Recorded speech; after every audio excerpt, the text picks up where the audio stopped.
Good morning, it's 10 o'clock. Welcome. My name is Rowan Thompson. I'm Assistant Dean of Equity, Diversity and Inclusion in Carleton's Faculty of Science, as well as Professor and Canada Research Chair in Physics. I would like to begin by acknowledging that the land on which Carleton University is located is the traditional and unceded territory of the Algonquin Nation. So welcome to the third event in our new series, ACE EDI, Awareness, Collaboration, and Engagement to Advance Equity, Diversity, and Inclusion. Today, we turn our attention towards teaching, which is central to our mission as a university. Inclusive teaching offers the possibility of making our classrooms welcoming and supportive of all learners. It enhances creativity and engagement and impacts student success, both at the university and beyond. For today's event, I'm very pleased to pass things over to our host, Professor Rosalind Dakin of Carleton's Department of Biology. Thanks, Rowan. Good morning. I'm really pleased to welcome Bryan Dewsbury as our speaker today.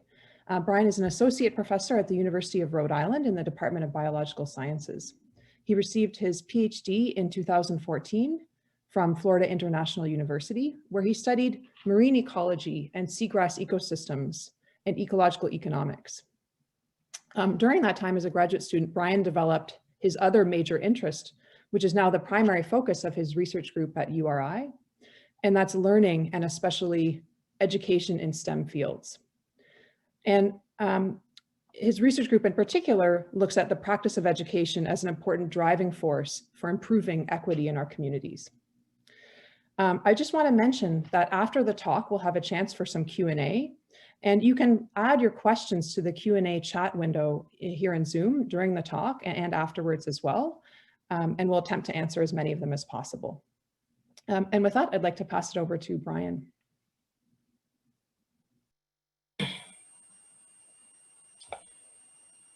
Hello, everyone. Very good morning to you. I'm happy to be here in spite of the fact that here is still like my home in Providence, Rhode Island. I wish it was Ottawa. I know you're going to tell me, Bryan, it's negative 10 degrees Celsius. You don't wish you were here. I still wish I was there, right? Because there's just a different kind of energy when you're there in person, and you can see just all the nonverbals, and especially for this kind of topic that is so necessary for us to dissect and reflect on. Let me actually start sharing my screen before we continue.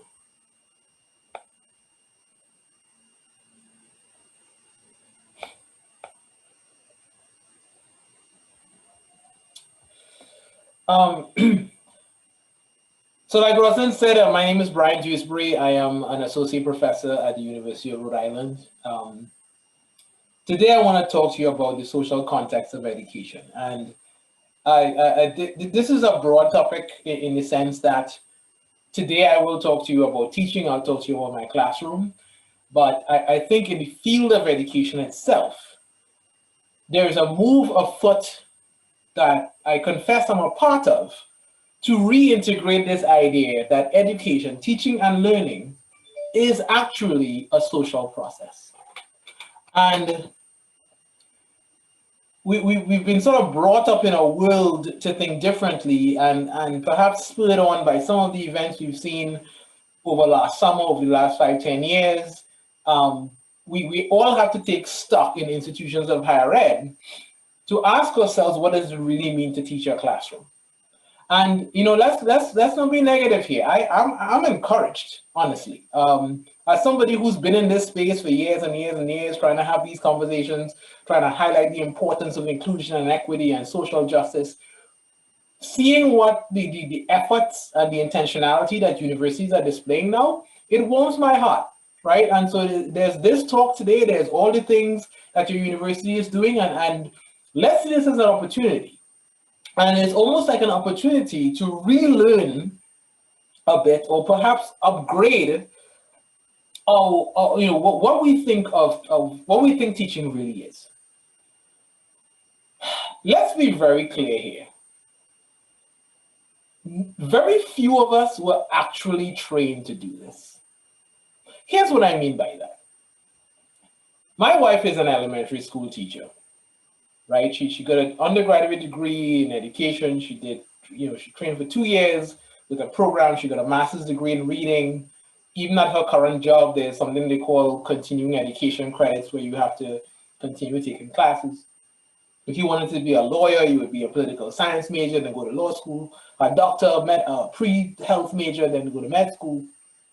Somehow in the academy, we have this thing where we get trained in grad school for years and years and years on a tiny little thing, become an expert in that thing, then get a job as a faculty member, and then you're told, oh, by the way, you have to teach a class on Monday.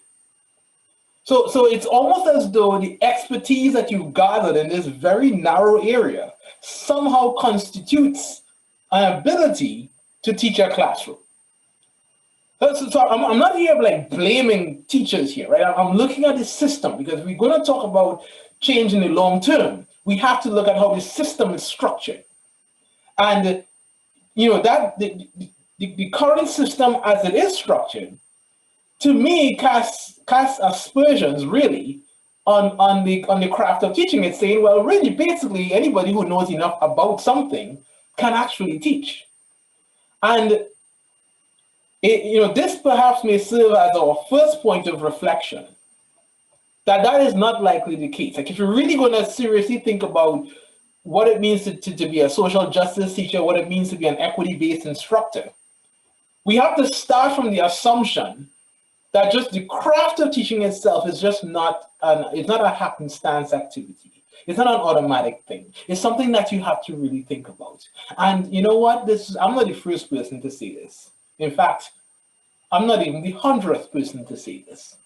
And when I wrote this paper now a couple of years back, my goal wasn't to be revolutionary, actually. My goal wasn't to, be world famous to say, oh, the deep teaching model. Well, I'm not world famous, but my goal actually was to bring some of the philosophers who talked about a relationship-driven pedagogy into the present day. My goal was to bring the conversations that are happening and have happened in primary and secondary education for decades and decades and decades, more intentionally into the higher ed classroom. And what they say is that, look, man, active learning is fine. Flipped classrooms, all those tricks, and it's fine, it's fine. I'm not hating. I do it too, right? But that's the mechanics. The mechanics you choose has to be driven by the relationships you cultivate with the students.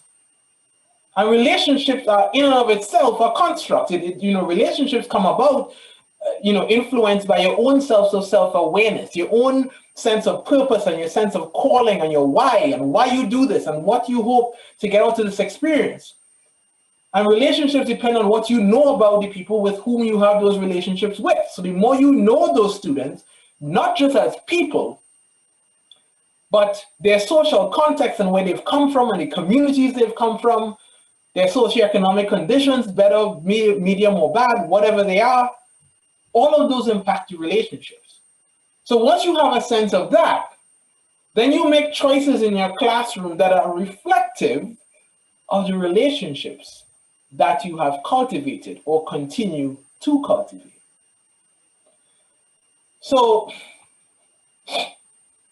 today I want to talk about inclusion in higher education from the point of view of one of my favorite classes that I teach, and it's Principles of Biology 1. It's an IntroBio class.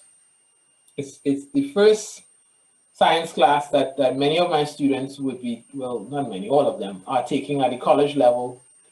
In the US literature, we use the term gateway classes, which may be an unfortunate term, but the data does bear out that performance in gateway classes are sometimes predictive of whether the student will stay in the major and in some cases stay in the institution entirely.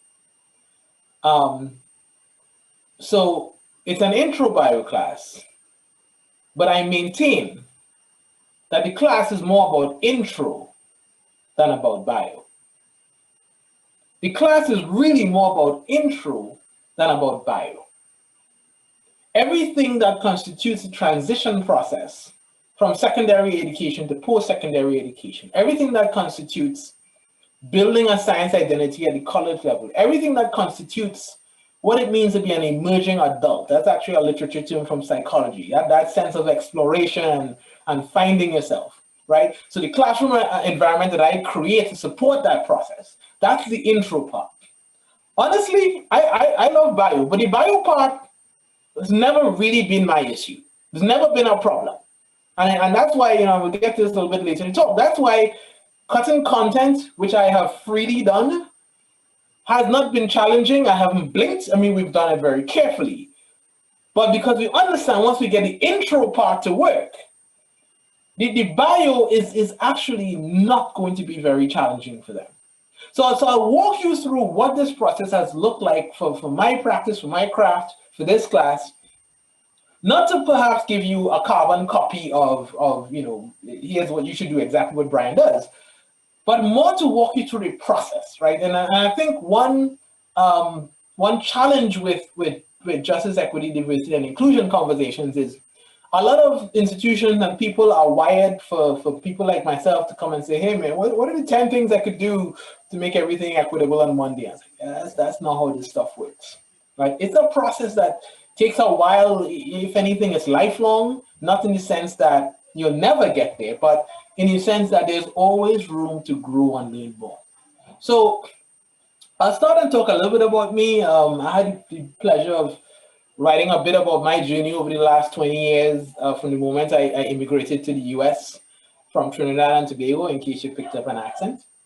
And I truly had a blessed time here. I've had 3 degrees, but coming from an international context was interesting, I guess is the word I would use.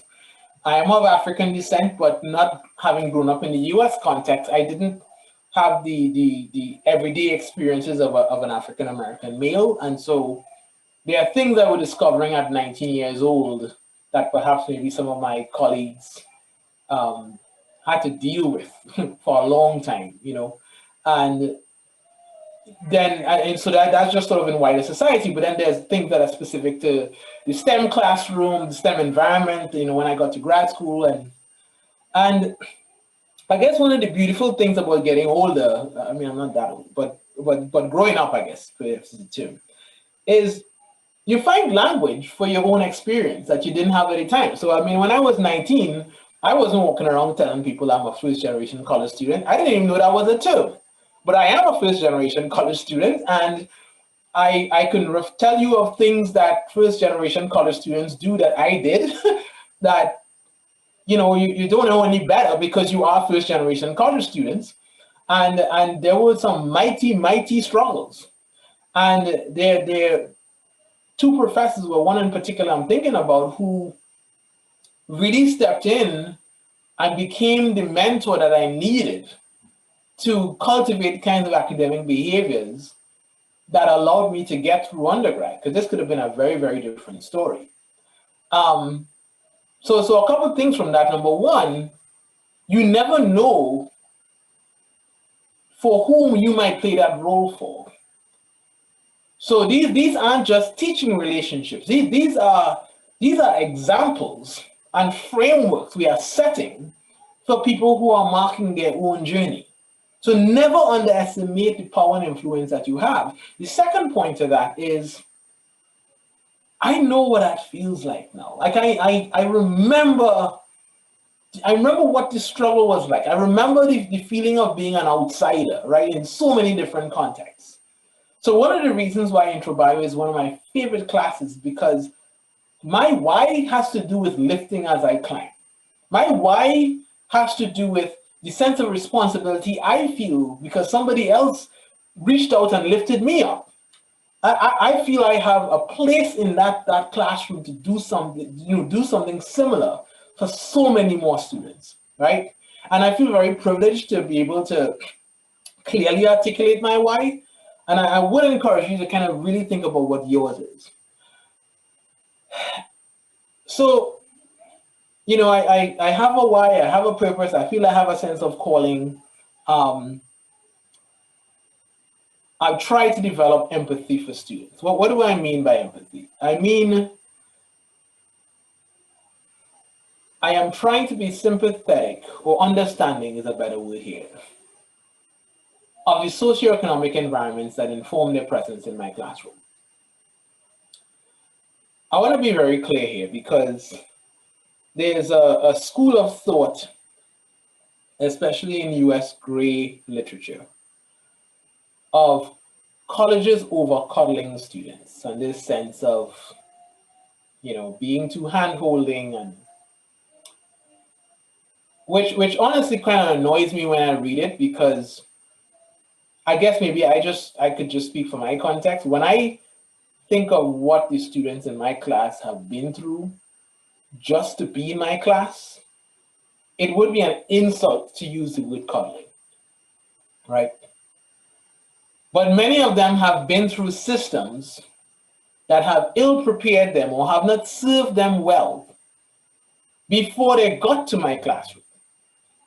So empathy really means that I don't want to set up a classroom that further penalizes them for socioeconomic conditions over which they had no control. So I can sit up here and talk about, you know, bio is hard, you just have to learn things, you know, this, you have to study, you have to do all these things, you know, sink or swim. But not everybody had an access to a pool. So who wins? Who wins with that model, right? So, I mean, the class is difficult. It is esoteric on some level. Some concepts are abstract, but what do? We up the support structure to make sure that those who come in feeling that lack of identity, those who come in feeling unprepared, those who come in needing extra support, that we have it in place. And in order to figure out what those supports should look like and you know, the structure of those supports, I have to get to know them. So one of the, you know, and I don't like to rank things, but this honestly might be my favorite assignment, right? It's National Public Radio, US taxpayer-funded radio station, and they have a lot of beautiful programs, but this perhaps is one of my favorite. And it's called I Believe, and it's an oral essay that's read every Friday. They have guests come on and they store the examples in the National Archive.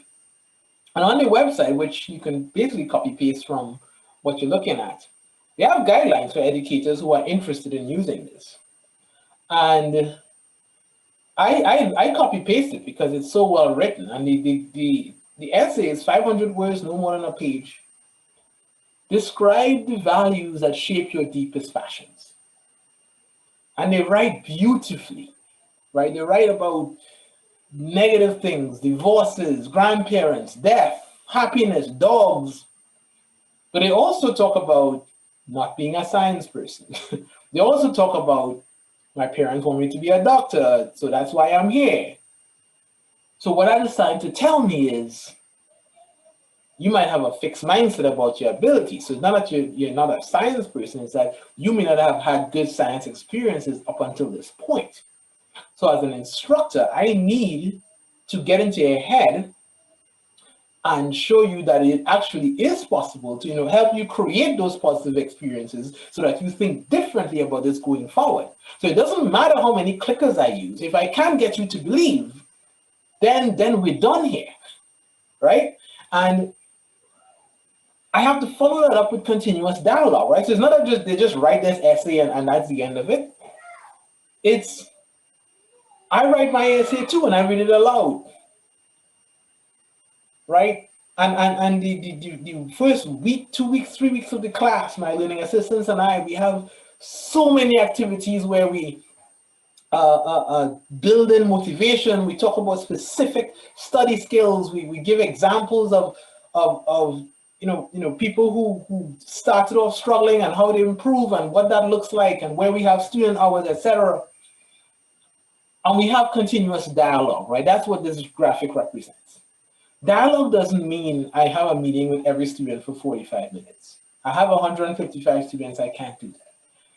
Dialogue means, my friends, and this is a quote from Elizabeth Mohe from University of Michigan, I don't teach subjects, I teach students.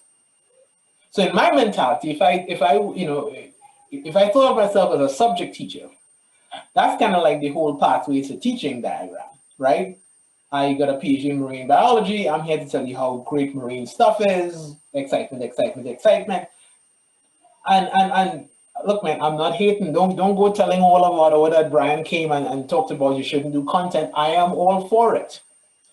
But teaching students is something more. It's about cultivating the individual, right? So every interaction I have with a student is an opportunity for education to happen. That's dialogue. So when I'm, motivating them in classroom as a collective, when I'm emailing back and forth, when I'm doing small group student hours, when I run into students in the hallway, pre-COVID, of course, whenever I interact with them, we are building that relationship, right? It is not a mechanistic or a business transaction.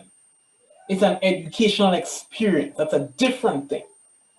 So you probably can imagine that my class has a lot of moving parts, right? So I'm just going to give you two examples of things we do in response to what we understand are the social contexts of the students that I have. And one of them is what we call opportunities for dialogue, right? So in the previous slide, I talked about dialogue between myself and the students. Now I'm talking about dialogue between the students, right? So most people might call this group work. I like to think of it a bit more robustly than that. I really, really feel in science classrooms in particular, it's a missed opportunity. Because when we think about group work, we think about, problem set, whole bunch of Punnett squares or pH calculations and everybody working through it. I think about opportunities for them to engage each other. So what do? I socially engineer the groups, right? I mix them, gender-wise, or at least reported gender, high school GPA-wise, ethnically. And, yeah, we do Punnett squares and all that stuff. But when we talk about cancer, we talk about P53 and cell division. But as a group, they write a group essay on Henrietta Lacks and Dr. Otto Gay. We talk about DNA structure, but as a group, they write a group essay on Rosalind Franklin and the theft of her data. So we take on the ethical issues in science and we give them a structure to do that engagement respectfully.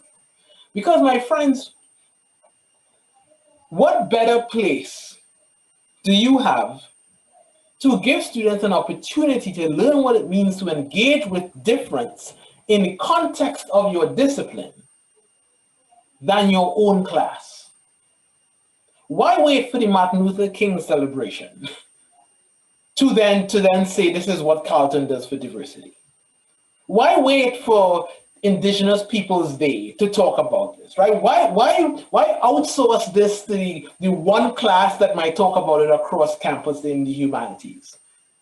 This is, we have to move past this notion of diversity and inclusion being something where all we do is talk about marginalized people or do stuff for them or give them scholarships or have, celebratory dinners. Have the dinners, I'll come, they're great. But it's more than that. It's about how we develop this notion of respecting and affirming each other's humanity. That has to be a practice that's embedded in the way we teach and create classrooms. That's what it is. So that when they leave your university, they don't just leave with a degree. They leave with, as Martin Luther King likes to say, intelligence and character. So another activity is what we call student hours in the dorm. Well, we call it just student hours. People call it office hours here, and I, I'm not sure what your population breakdown is at Carleton, but I do teach and have taught a lot of first generation students, and I've been amazed at what they thought office hours was. Some students have told me straight up that, oh, I thought that's when the professor got to check their email. I'm like, you thought I could check all my email in 2 hours, man. Like you probably think I don't have a job. But there's some psychology here, right? For many students from certain cultures, The act of going to see somebody and asking for help feels like a sign of weakness.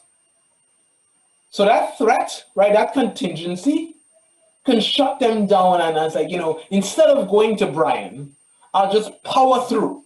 And there's actually really interesting studies out there that show this. The Treisman study is one of my favorites. It's a little dated now, but it's still applicable.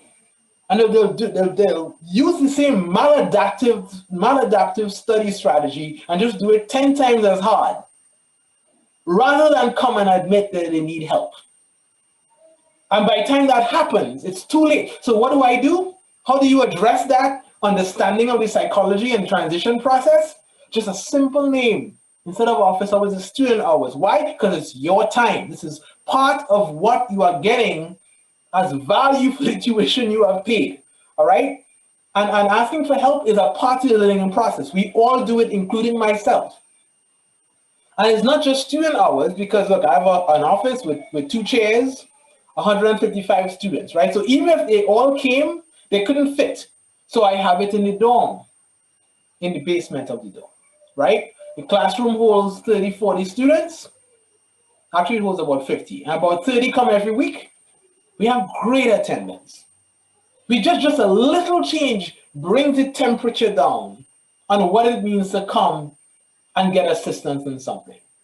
And when we do that, my friends, in the process, we teach them, okay, this is an okay process, right? This is kind of part of what it means to become an expert, to become a master at something. So that when you go on to a future class, even if that professor chooses to have their office hours in their office, you now know that this is actually not a thing. They're going to see a professor is not a thing. There shouldn't be a barrier to your excellence.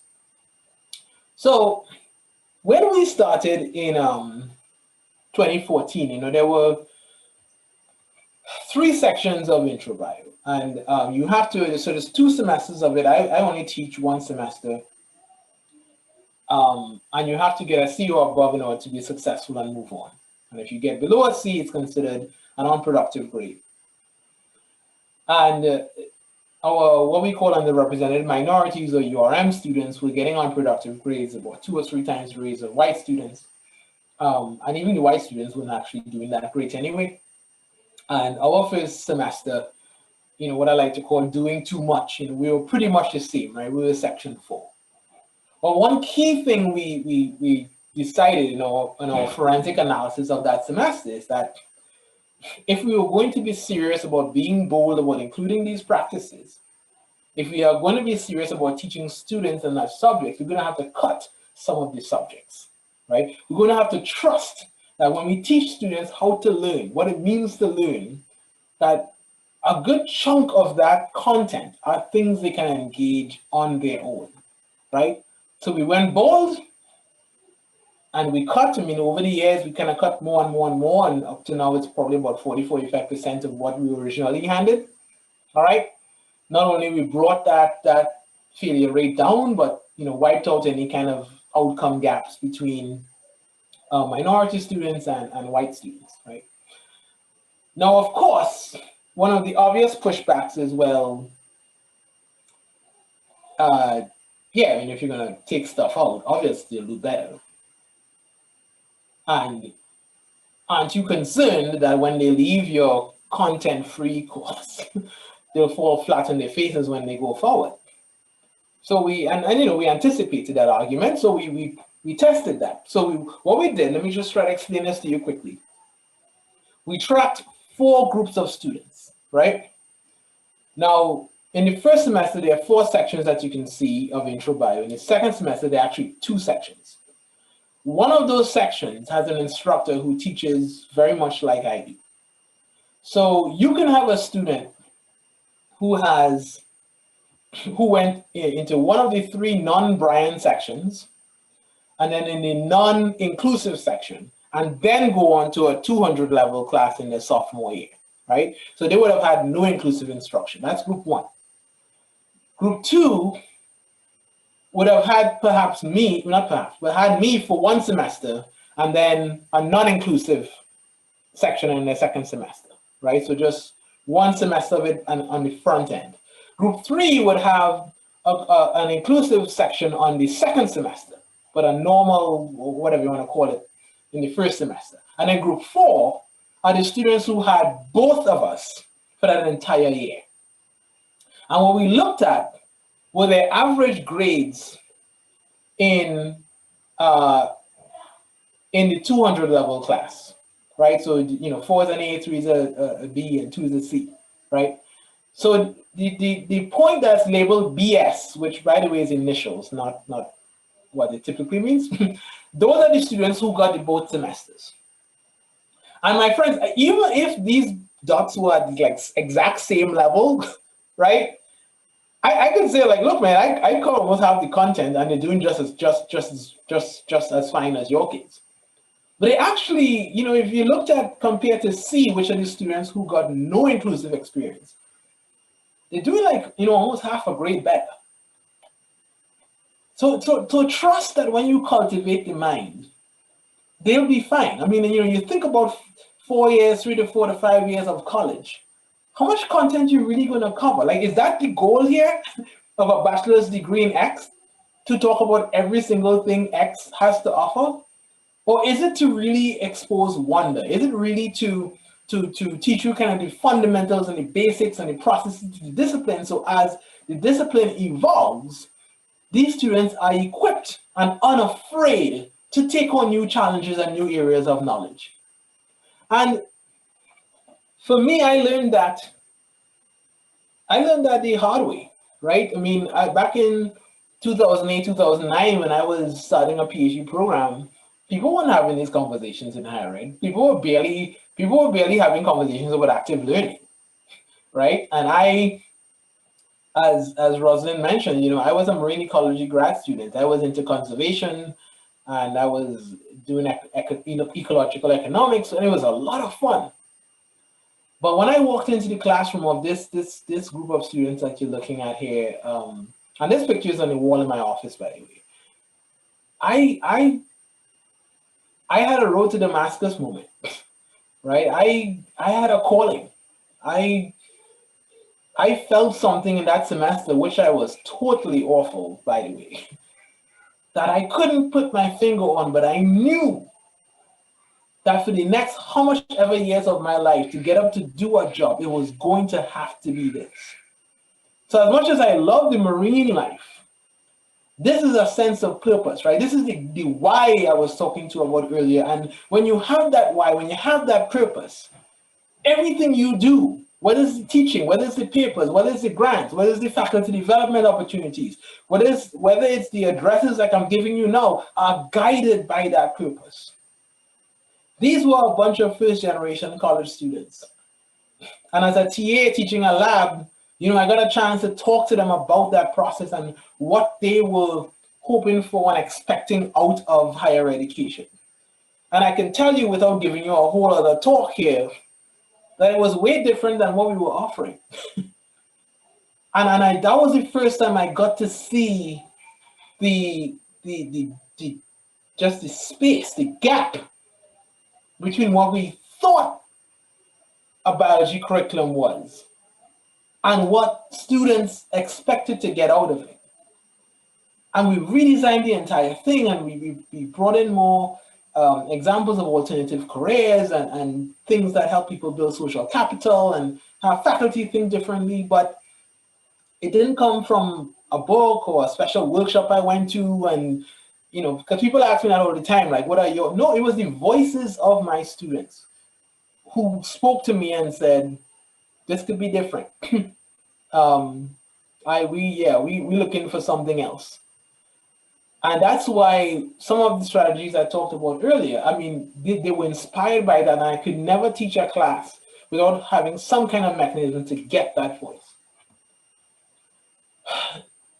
So this, I believe was shared with you in preparation for today, and I don't know, maybe in spite of my tone, I want to reassure you that I come to this work from a place of love. I really do. And if I didn't, I couldn't do it because it's too exhausting, right? But it's a good exhausting. And where I think we need to be very clear in our JEDI conversations is that, yeah, we care about equality, we care about equity, but we need to move beyond, you have marginalized group X, and if we give that group some stuff, then we'll all be okay, right? And if you're really going to get to liberation, our conversations have to be around identifying the parts of the system that continually reinforces or rebuilds the fence that is shown in this picture. And that's the harder conversation, because that conversation has to get at things like, how is teaching rewarded? That conversation has to get at things like, what expectations do you have when you hire people to teach? That conversation has to get at things like promotion and tenure. That conversation has to get at what skills people have either now as part of your faculty or part of your future faculty to engage in this work. That conversation has to get at a fairly long-term relearning process of what the social context of education is in your community and for your context. And that's okay. It's actually a lot of, I dare say a lot of fun. But once your eyes are opened, there's really no turning back. So I'll stop there for today, and I wanted to make sure we had a lot of time for questions. But even if I don't get to talk to you today, I just want you to know this is where you can reach me. I know what we talked about today and what the dean and your colleagues will talk about in the future. These are things you need to sit on, right? And perhaps the question might come up a few weeks from now or a week from now.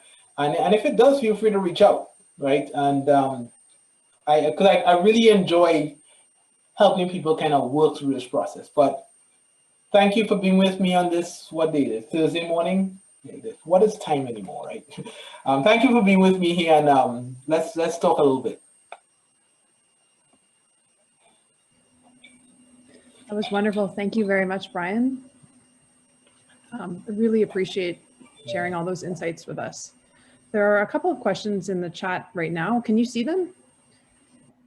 I cannot. Okay. But okay. So you can just tell me. Absolutely. So the first couple of questions are to asking what is the gray literature that you were referring to, especially in the U.S., that colleges are coddling students too much. Can you tell us a bit more about what that is? Yeah, there's so Jonathan Haidt from NYU, whose work I actually like a lot. He's written some wonderful books. My favorite being The Righteous Mind, but he actually has a book called The Coddling of the American Mind. And preceding that book, there was a few articles that talked about that. So there are other people who've made similar arguments, but he's, at least I've read a lot of his writings on that. And I do fundamentally disagree with the argument. So you can kind of look him up. Again, he's actually a really great psychologist and has some other wonderful stuff. But that particular argument I disagree with. And Haidt is spelled H-A-I-D-T. Yeah. Okay, great. So Kim has shared the link to that article in Thanks, The Atlantic. Kim. Yeah. I had a question. So I study social behavior in animals, so all of this resonates really strongly for me. But what is network leverage? That was mentioned when you were speaking about setting up groups with certain composition, socially engineering your groups. Yeah, well, the socially engineering groups, honestly, was more about pedagogical approaches. Network leverage really refers to a couple of things. It refers to the fact that universities perhaps have become very large bureaucracies. And, sometimes I think when we talk about inclusive teaching, equity teaching, I don't want faculty members to feel like it's their job to do everything for every student at all times, no matter what, right? I am actually a very big advocate for personal time. I don't work weekends. Like life-work balance is serious, and I really want everybody to take that home, right? So one of the ways in which you can ensure that you are not the problem solver for every small thing is to ensure that you understand what networks you have on your campus to deal with some of these specific problems. And it may be developing a more personal relationship with the office that addresses mental health or early alert or tutoring, and thinking about how to build those things meaningfully in how you communicate your course structure to your students. The second thing, which is similar to the first point, but maybe just describing this from the student point of view. I've run faculty development workshops on inclusive teaching for faculty from different campuses, like in the same room, and I would have them come up with something that a student on their campus might need. Then go to the university's website and try to find the office where they would get that help. And they've been amazed at how clunky and, on an everyday basis, we don't think about it. Like, we come, we do our job, we go back home. But thinking from the student perspective, registrar's office, right? Food insecurity, help with your meal plan, like, acronyms, nobody knows what it means. 3 offices with the same name, but it's sweated different. Like, so we have, some of our universities have become very clunky, and so the network leverage part of that argument is maybe taking a step back and thinking about, from a student point of view, what are they seeing? So if you are a student who comes in a lot of social capital, you might know what's up, right? You might know to go straight to that professor or straight to that office and not leave until you get what you want. For students who don't come in like myself when I was a college student and who don't know what's going on, it can actually be really overwhelming and then preclude them from either seeking the help that they need or the services they need, or doing it in the right way. So that's what I meant by that. That's fantastic. I just wanted to comment on that yeah, it's such a simple explanation when you were speaking about office hours and students not even knowing what that is. Like, it's been a mystery to me why they don't come. But of course, it makes complete sense when you actually hear that communicated. Okay, I wanted to read a comment, and then there's a couple of other questions. The comment is, thank you for speaking with us today and sharing your experiences and approach and philosophy. Your energy, compassion, and optimism are a real tonic. I hope it's a good tonic. Does that tonic go with gin, or how does it? Yeah. Okay, and another. Thank you. Yeah. Okay, so Sue asks, or comments and asks, that she says she's really impressed with your data showing that students who took both sections of your course had almost half a grade higher in their second year of biology. And she was wondering if there are similar data on students who dropped out of the second year course, and whether there were more students who dropped out from the Bryan course category, or as opposed to students who were in the other sections. Rosalind, sorry, will you mind repeating that? You cut out for a little bit. Yeah, I might not. Oh, yeah, sorry. So the question was about the data you showed on kind of outcomes in the second year for students who had been in your section, other sections. Are there similar analyses of withdrawals, whether being in your section improved the probability that a student would withdraw from a second year course, or do you know that? Yeah, well, that data actually includes withdrawals. So that unproductive includes, we call it DFW, so D's, F's, and W's withdrawals. Our section historically, especially last 3 years, has had ridiculously low withdrawal rates. People don't leave, and I think that's part of the climate culture. I do want to say quickly though that I am mixed on just how withdrawals are used, because sometimes it's just marked as a sense of failure, like it's almost equal to an F, which I think is not always fair to the student, right? And just to be, I think to be fair to my moral mission, my goal is for the student to be successful, right? And if withdrawing, if finding your meaning and purpose means withdrawing and going somewhere else where you feel you might thrive for very good reasons, that to me has to be viewed as a successful enterprise, right? So I want to just issue that caveat. Though I'm showing you DFW data, I just personally want to have a different way of looking at W's, and I've been working on some separate projects around that. So. That's great, thank you. So just a comment, thank you from Sue, that's fantastic. And she concurs wholeheartedly with your approach regarding the W's. Another question that came in was, Mustafa asks, the current structure of higher education is a business-like structure in which students are the customers who are paying for the service. But the problem is that they tend to be the least demanding customers in comparison with any other customers and other services in life. So how can we empower students to demand more and get more from the higher education service that they're paying for?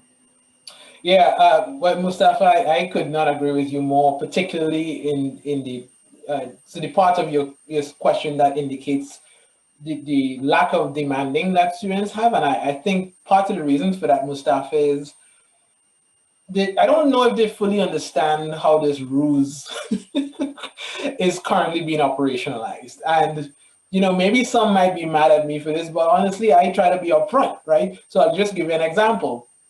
One of the things I do with my IntroBio classes, there's a video they watch before class on the learning outcome. I don't record myself because there's plenty of really good videos out there for free. Why reinvent the wheel, right? And I say to them, but look, but here's what, every learning outcome in this class, every topic we cover, there's actually a really good YouTube video that I've checked and made sure it's factually correct and all of that. It's there. So what exactly are you paying tuition for? Right? So that allows me to open up the conversation about what added value you can get from being physically with me in the classroom. What are the new and sort of more purposeful things we can do when we're together, as opposed to me just summarizing what's in the textbook and summarizing what's in the video. That's a waste of your money, right? And so there's a little bit, Mustafa, of, you know, you register, you apply to a college, you get in, you're told these are the 120 credits you have to do to get this degree, and here are the great things that will happen should you do that. Here's what it costs. You don't have money, take a loan out. You know, you kind of sold a little bit of a bill of goods without an opportunity to question how those goods were constructed, right?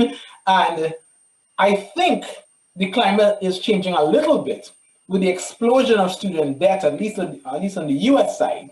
And people are starting to ask a question, well, wait a second, why is your degree $75,000 and yours is $20,000? Like, is this really a $55,000 difference in terms of quality? So some of those questions are starting to be asked, but it took an explosion on trillions of dollars of student debt to get us to this point.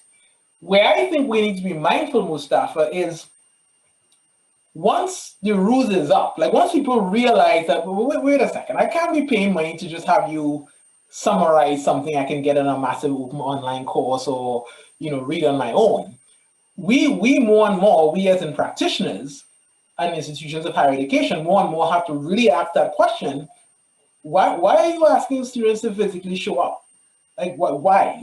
what is it they're going to get from this that they can't get if they were just clicking on links online? And I have very good answers for that. But I think more of us need to have those answers as well. Because the more demanding, quote unquote, consumers, I hate to call them that, but are coming. So thanks for that. Thank you. A comment and then another question that I'll kind of add to it myself. The comment comes from Kim, and Kim says that she's often thought about designing a study to explore whether professors who employ a compassionate approach, respectful of diversity, including neurodiversity, have higher rates of retention than those that do not. But it's hard to explore because it might reveal inadequacies. So just a comment, and also thank you so much, Brian. Kim loves your approach. Thanks, Kim. Kim, I would just suggest really quickly, maybe two quick suggestions. One is to maybe look into the sense of calling literature. It's a really interesting body of work that looks at, and they have actually a rubric and a questionnaire that sort of measures sense of calling. And they've done a lot of work on that with fire officers and I think nurses and secondary school teachers, and looking at a relationship between people who feel a sense of calling, the strength of that sense of calling, and the outcomes from their job. Now, the good news, the little I've read of it, the good news is that many of them have stronger outcomes, however that's defined. But then the bad news is people who have a strong sense of calling tend to be more burnt out and go above and beyond some personal sacrifice. The second quick comment, is that it might reveal deficits, but I think it matters how you structure this study. right? And it maybe perhaps is similar to inclusive teaching faculty development. Like if I went at people and say, I'm trying to find out how racist you are to fix you so you could be a not racist teacher, like that's not a helpful way, right? But if you're working within structure, then I gather that if you're working with instructors who have some kind of sense of calling, they actually likely would be open to knowing ways in which they could improve. So if there are in fact ways in which they're not considering things like neurodiversity or UDL principles into their practice, they may want to know that, right? And that, not to get too much into your study here, but that actually might be useful to find out. So there, thanks for that. Okay, thank you. So Rowan has a question, and I'd like to add on to it if I could. Rowan says, thanks for the wonderful presentation and inspiring ideas. Do you have suggestions on practices that can support faculty to engage in their development as empathetic, sympathetic, student-centered teachers, recognizing, as you've said, that the whole climate and culture needs to change? And I guess the thing I wanted to add on to that is the problem you started with of how academia turns people into teachers without teaching them how to do that. What thoughts do you have on how we can change graduate training to generate better teachers? Yeah, and Rosanna, I think your add-on perhaps is part of the answer to the question, right? So we have to look at the entire system, and without going on too long with this answer, I see as a long-term solution ways that address each element. So for current faculty, 10, 15, 20 years ago, I mean, like faculty development around social justice teaching, to me, just really didn't exist. At least I didn't know of it. So I think the good news is that I'm seeing some really high quality opportunities pop up across North America, right? It's not just a US thing, I've had the opportunity to go to St. John's, to UTO, so like I know these conversations are happening across Canada as well, and people like Brad Weatherick and just a lot of really great faculty in Canada I've worked with who are having these things. So I could put some of those on your radar. Now I say that at the same time, the institutions with whom you work need to be willing to support that professional development process and think about, as you develop in this way, how does that impact your teaching? How is it rewarded? How is it reflected in portfolio and evaluations and things like that? That's an important but separate conversation. Okay, second component, grad training. So you come to get a PhD. With a PhD, you can do 100 different things, not just faculty life. You can do government, NGO, you can do things, right? Should you choose to go into a university, and a university where you'll have a teaching appointment, it behooves us at this level to provide you the kind of training that you need to be effective at your job when you get there. So this means, at least a semester on solid curriculum design, right, which includes everything we talked about just now, but also opportunities to be an instructor on record, supervised, right? So you get observed, you get feedback, like an actual training program, right? Now, the third component is to really maybe think a little bit about what happens at the undergrad level. When last did you run into an undergraduate who said, I wanted to be a professor so I can teach students? Right? Like it's not, what typically happens is the undergraduate student joined a research lab or got really interested in that topic, and they are advised to go to grad school to further explore that topic. They only really start to think that teaching is a thing that you need to get support for in grad school sometimes, right? So we actually have a few summer research opportunities here in biology education. Not many, but it's good to see that they exist and it's a start. But I would like to see coursework, summer programs, things that start to make a bit more obvious that as professors, and depending on what you do as a professor, some of us do research and we discover things, we write papers or whatever, but we teach and we don't, we have to know how to do this well, right? And that requires training too, just as much as we needed training to run a PCR. So.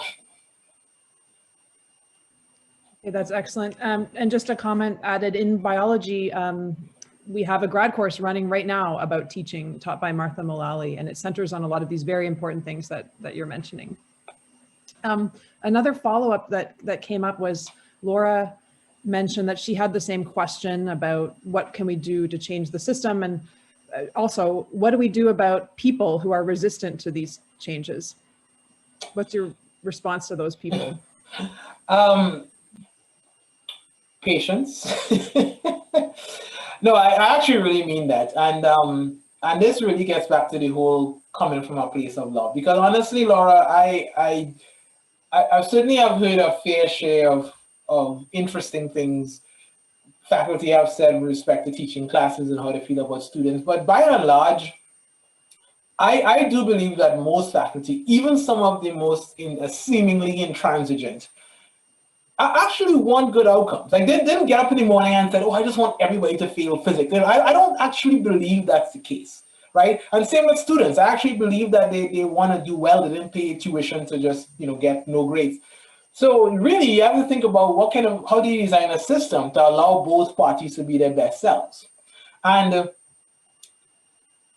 I can just tell you kind of in my context, when we started first, 1, 2, 3 years, the pushback, we got pushback, right? How could you not talk about blah, blah, blah in IntroBio, and what's all this noise I hear from your class, and you can't change, and I never, my style is, I don't engage, I don't fight, that's not my thing. I don't get into Twitter wars, I don't get into it has to be my way because of this, and we just let the evidence speak for itself, right? We collected data, we tracked the students, we believed in it, we believed in the morality of our mission, and what happened is as the students got into those upper division classes of my colleagues, and they spoke about their experience, and they spoke about what it meant to find themselves and believe in themselves and feel like they can actually do it and see the evidence for that. That's when people came back and like, I started to ask questions. So can you talk a little bit about how you do X, Y, and Z? And when that happens, you don't, it's not a comeuppance thing. It's not a revenge thing. You say, okay, now that they're there, now we can work with you. All right. So for some people, they need to see the graphs, like I show you. For some people, they need to hear from the students. For some people, they need to see the achievement gaps closed. For some people, they need the critical mass to do it first, and then they'll come on. And you may have a very tiny percentage who just will never do it no matter what. I mean, again, I'm hopeful that's not the case. But if you're patient and collect data, over time, people will come along. Probably have time for one more. Yeah.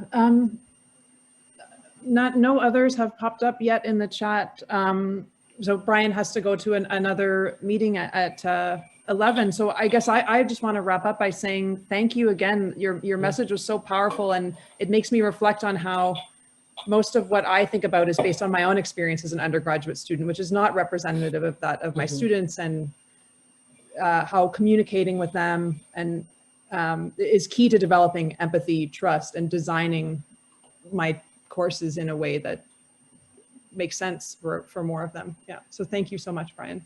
Thank you so much. Sorry I couldn't see your faces, but it was good to be here, and maybe next time in Ottawa. Yeah. Take care, everybody. Take care.